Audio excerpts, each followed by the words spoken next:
Hello friends, welcome to YouTube channel education Niketan. आज के हम इस वीडियो में सेक्टर 7 बीपीएससी प्रीलिम्स और सीडीपीओ की प्रारंभिक परीक्षा को ध्यान में रखकर 30 प्रश्नों का अभ्यास करेंगे। हमारी कोशिश रहेगी कि इस सीरीज को कंटिन्यू किया जाए और डेली शाम 7 बजे आपको 30 प्रश्नों की एक सीरीज उपलब्ध कराई जाए। एक महीने में हम 900 लगभग प्रश्न को कवर करने की स्थिति में रहेंगे। तो चलिए शुरू करते हैं। प्रश्न संख्या 1 से आज का हमारा पहला प्रश्न है, नवंबर 2021 में आयोजित we power India partnership forum किन दो अंतर्राष्ट्रीय संस्थाओं की संयुक्त पहल है? आपके ऑप्शंस हैं ए यूनेस्को एवं संयुक्त राष्ट्र मानवाधिकार संगठन, WTO और WHO, विश्व बैंक एवं एशियाई विकास बैंक ADB, अंकटाड, WTO, उपरोक्त में से कोई नहीं या एक से अधिक। तो इस प्रश्न का सही उत्तर है कि we power India partnership forum विश्व बैंक एवं एशियाई विकास बैंक की संयुक्त पहल है।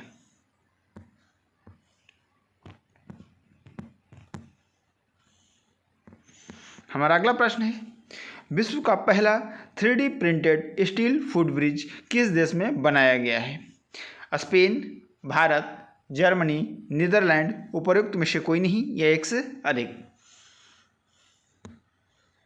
इस प्रश्न का सही उत्तर है डी। आप भी साथ साथ उत्तर दे सकते हैं और कमेंट सेक्शन में बताएंगे कि 30 में से आपके कितने प्रश्न सही हो रहे हैं और आपने लगातार एक महीने को क्यूज किया तो उसमें किस तरीके की बढ़ोतरी हो रही है।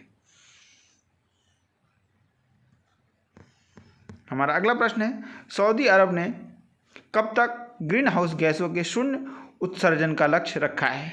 2025, 2040, 2050, 2060, उपरोक्त में से कोई नहीं या एक से अधिक।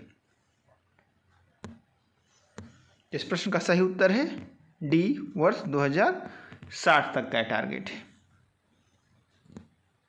अगला प्रश्न है, अक्टूबर 2021 में किसे नमामि गंगे कार्यक्रम के लिए मस्कट या शुभंकर घोषित किया गया है? आपके ऑप्शंस हैं छोटा भीम, चाचा चौधरी, बाल गणेश, डोरेमोन, उपरोक्त में से कोई नहीं या एक से अधिक।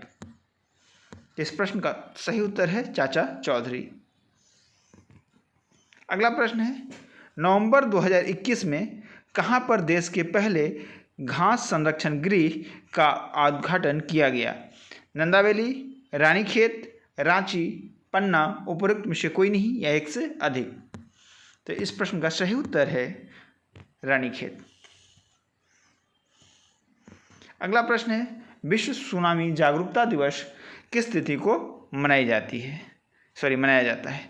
10 नवंबर, 3 नवंबर, 12 नवंबर, 17 नवंबर, उपरोक्त में से कोई नहीं या एक से अधिक। इस प्रश्न का सही उत्तर ई है।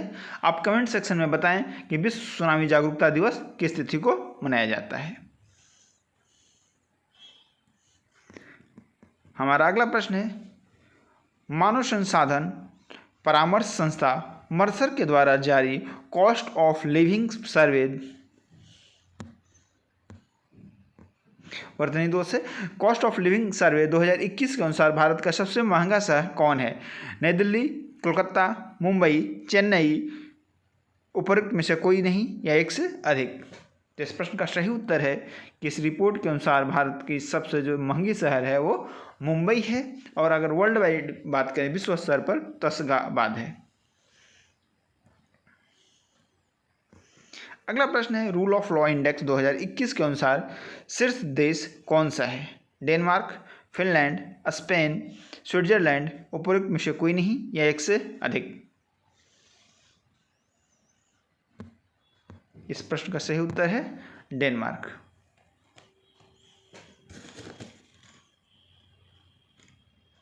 अगले प्रश्न की ओर चलते हैं। अगला प्रश्न है, जैक डॉर्सी ने के ट्विटर के CEO पद से इस्तीफा देने के बाद किस भारतीय को ट्विटर का CEO नियुक्त किया गया है? आपके ऑप्शंस हैं पराग अग्रवाल, रितेश अग्रवाल, पंकज कुमार, विक्रम शाह, उपरोक्त में से कोई नहीं या एक से अधिक। इस प्रश्न का सही उत्तर है कि हाल ही में पराग अग्रवाल को ट्विटर का CEO नियुक्त किया गया है। ऐसे भी आजकल ट्विटर को लेकर काफ़ी विवाद रहा है, तो हो सकता है कि इस प्रश्न को पूछा जाए। अगला प्रश्न है, वर्ष 2021 में देश का सर्वश्रेष्ठ पुलिस थाना किस पुलिस थाने को घोषित किया गया है? इंदौर थाना, सदर बाजार थाना दिल्ली, कुर्था थाना जहानाबाद, संझौली थाना सीकर, उपरोक्त में से कोई नहीं या एक से अधिक? इस प्रश्न का सही उत्तर है सदर बाजार थाना दिल्ली। जबकि बिहार में जो सर्वश्रेष्ठ थाना घोषित किया गया है वो कुर्था थाना जहानाबाद को घोषित किया गया है। इस फैक्ट को आप याद कर लेंगे। अगला प्रश्न है, cooking to save your life पुस्तक किसने लिखी है? रजनीश कुमार, संजीव कपूर, विवेक राही, अशोक सिंह, उपरोक्त में से कोई नहीं या एक से अधिक? तो आपको पता होना चाहिए संजीव कुमार भारत के one of the best chef में से एक हैं और उन्होंने ये किताब लिखी है। यानी इसका सही उत्तर है बी। अगला प्रश्न है, नेशनल फैमिली हेल्थ सर्वे 2019-21 के अनुसार बिहार में गरीबी का प्रतिशत कितना है? आपके ऑप्शंस हैं 55%, 51.91%, 56.67%, 43.87%, उपरोक्त में से कोई नहीं या एक से अधिक?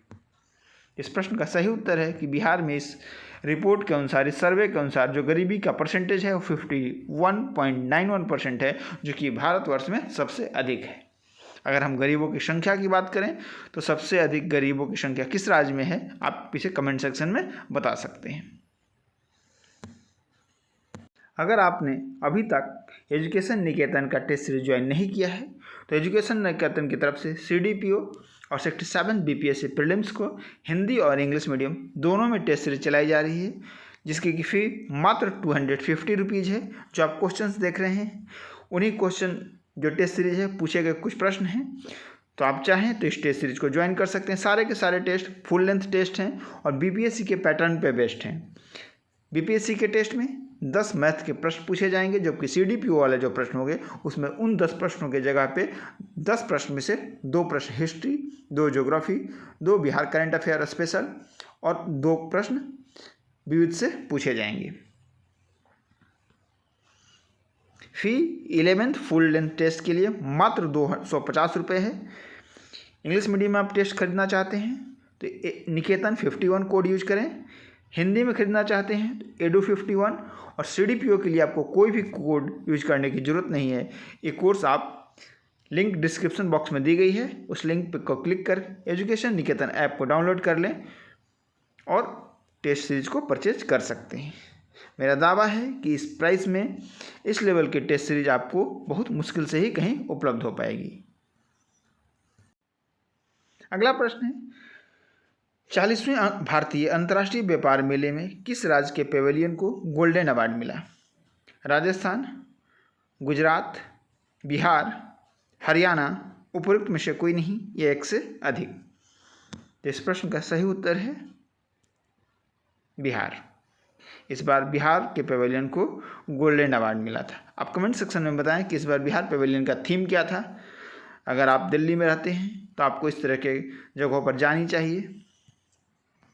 अगला है, बिहार के किस शहर को में सबसे बड़ा अंतर्राष्ट्रीय कन्वेंशन सेंटर बना है? आपके ऑप्शंस हैं पटना, गया, भागलपुर, दरभंगा, उपरोक्त में से कोई नहीं या एक से अधिक? तो इस प्रश्न का सही उत्तर है गया, यानी कि बी। अगला प्रश्न है, दल बदल संबंधित प्रावधान का उल्लेख भारतीय संविधान की किस अनुसूची में किया गया है?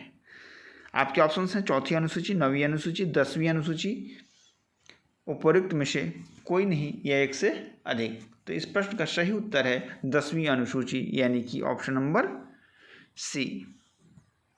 अगला प्रश्न है, उच्चतम न्यायालय के न्यायाधीश के रूप में नियुक्त होने वाली बिहार की पहली महिला कौन थी? ज्ञानसुधा मिश्रा, रेखा दूषित, वंदना कटारिया, इंदिरा जयसिंह, उपरोक्त में से कोई नहीं या एक से अधिक? तो इस प्रश्न का सही उत्तर है ज्ञानसुधा मिश्रा।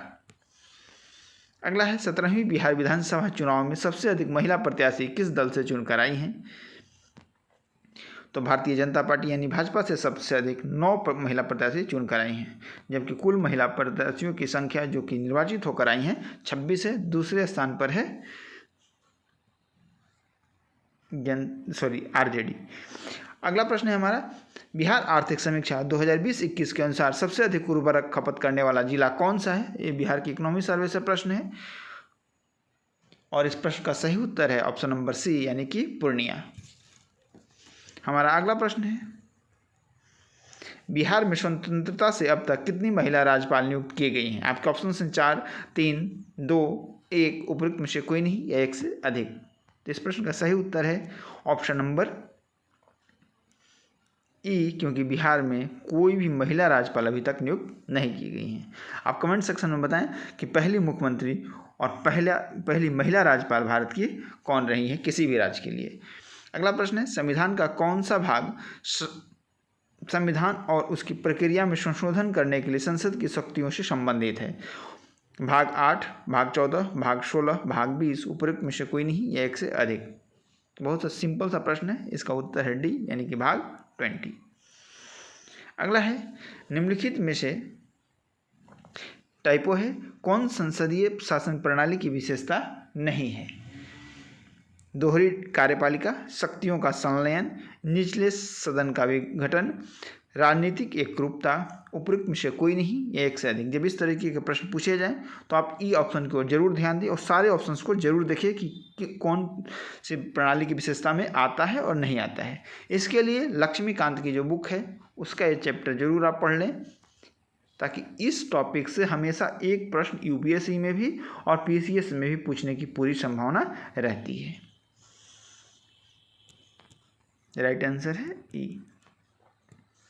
चलिए अगले प्रश्न के चलते हैं, निम्नलिखित में से किसे डॉक्टर बी.आर. अम्बेडकर ने संविधान की अनोखी विशेषता, यहाँ व्याख्या है, इसको आप काट लें, इसको विशेषता कर लेंगे, इसका इंग्लिश है नोबल फीचर। मौलिक अधिकार, प्रस्तावना, राज्य के नीति निर्देशक तत्व, मौलिक कर्तव्य, उपयुक्त में से कोई नहीं या एक से अधिक। तो इस प्रश्न का सही उत्तर है DPSP, directive principle of state policy. अगला प्रश्न है, संविधान का अनुच्छेद भारत को किस रूप में वर्णित करता है? राज्यों का परिसंघ, राज्यों का संघ, राज्यों का गणराज्य, कल्याणकारी राज्य, उपयुक्त में से कोई नहीं या एक से अधिक। तो इस प्रश्न का सही उत्तर है राज्यों का संघ। अगला है, निम्नांकित में से किस शब्द का उल्लेख हमारे संविधान में नहीं है? अखंडता, बहुलवाद, लोकतांत्रिक, समाजवादी, उपयुक्त में से कोई नहीं या एक से अधिक। तो बहुलवाद शब्द का प्रयोग भारतीय संविधान में नहीं है, सॉरी यहाँ पे प्रस्तावना होना चाहिए, भारतीय संविधान की प्रस्तावना में नहीं है। ठीक है, हमारा अगला प्रश्न है, इनमें से कौन सा स्वर्ण मंदिर अमृतसर के बाद सिखों का दूसरा सबसे महत्वपूर्ण स्थान है? इनमें से कौन सा स्वर्ण मंदिर अमृतसर के बाद सिखों का दूसरा सबसे महत्वपूर्ण स्थान है? तो वह मंदिर है पटना का गुरु गोविंद साहिब मंदिर, जो कि पटना सिटी में स्थित है। अगर आप पटना के रहने वाले हैं तो ज़रूर कभी ना कभी आपने इस स्थान का विजिट किया होगा। अगला है, निम्नलिखित में से किस समिति ने पहली बार भारत में एक संगठित मुद्रा बाजार की आवश्यकता को रेखांकित किया था? आपके ऑप्शंस हैं पखोल समिति, चक्रवर्ती समिति, रंगराजन समिति, आविभूषण समिति, उपयुक्त में से कोई नहीं या एक से अधिक। तो इस प्रश्न का सही उत्तर है ऑप्शन नंबर बी, यानी कि चक्रवर्ती समिति। अगला प्रश्न है, निधि कंपनियां विनियमित की जाती हैं आरबीआई द्वारा, सेबी द्वारा, वित्त मंत्रालय द्वारा, गृह मंत्रालय द्वारा। एक क्वेश्चन थोड़ा सा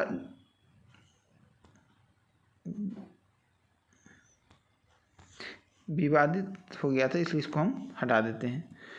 अगला प्रश्न है, नवंबर 2021 तक बिहार में कुल नगर निगमों की संख्या कितनी है? ये बहुत अच्छा प्रश्न है और इस बार पूछे जाने की पूरी संभावना है, इसको VVI लगा लें।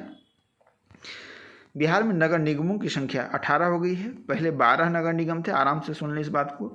इसके बाद 5 नगर निगम और बनाए गए, जिसमें सासाराम रोहतास से भी शामिल था, और फिर 18वां नगर निगम सीतामढ़ी को बनाया गया, यानी कुल मिलाकर 18 नगर निगम अब बिहार में हो गए हैं। अगला प्रश्न है, ग्राम उजाला योजना से बिहार के कितने जिले लाभान्वित होंगे?